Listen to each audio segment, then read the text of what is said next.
Dans ce Québec de 1948, on publie Le refus global, qui est en quelque sorte le résultat de plusieurs vexations.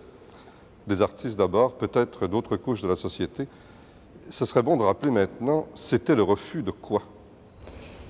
Je crois que ce n'était pas seulement un refus, c'est une très longue histoire. Je lisais justement ces semaines-là les écrits de Bordeaux qui ont été ramassés par André Bourassa de l'Université de Montréal. Et alors on voit là que c'est une très vieille attitude de Bordeaux qui est toujours révolté par l'injustice sociale, par il faut se remonter aussi la nécessité d'avoir un ministère de l'Éducation, mais des choses aujourd'hui qui nous paraissent absolument élémentaires. Et alors, il bagarre toute sa vie. Bordeaux, je crois, était un révolutionnaire. On n'aime pas beaucoup le mot, mais en fait, c'est ça. Il a passé sa vie. Et c'est un homme, je crois, et son œuvre le prouve, un homme surtout d'une énorme générosité. Et un refus global fait partie d'une course normale. Un refus global fait partie d'autres écrits et de son œuvre peinte, évidemment. Dans ce refus global, il y avait sûrement le refus d'une société beaucoup trop conservatrice, non seulement pour les artistes, mais pour un ensemble d'intellectuels de l'époque. Et je crois que celle-ci n'avait été que pour les artistes.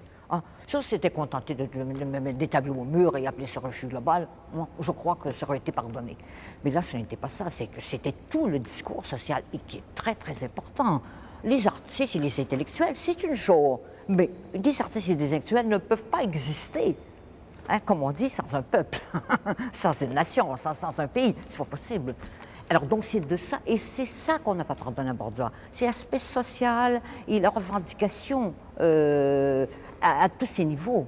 Alors quand il a touché à ça, ça on ne pardonne pas ça à un artiste. Il était concurrent à un tas de mouvements en Europe, à l'étranger en tout cas. Je pense au surréalisme, le socialisme qui s'est développé en Europe. Bon.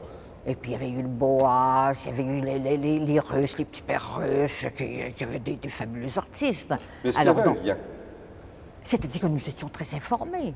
D'où on était, comment je dirais ça, dont on achetait les livres sous la table, tout ce qui était, à peu près tout était interdit, à peu près.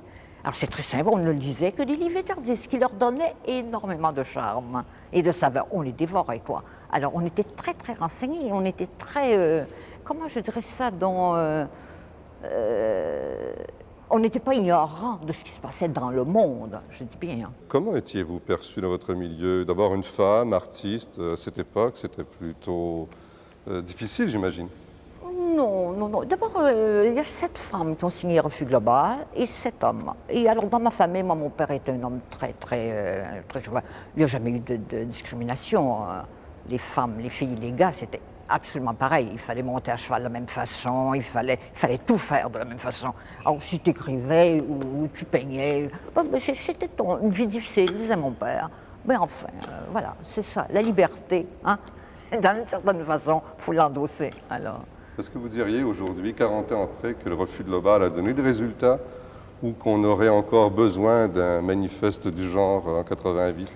Je crois que ces grands textes de liberté, au fond, et extrêmement généreux, sont éternellement à relire. Écoutez, on relit encore, hein, combien d'auteurs on ne relit pas? Il s'agit de quoi? Il s'agit de toujours la même chose.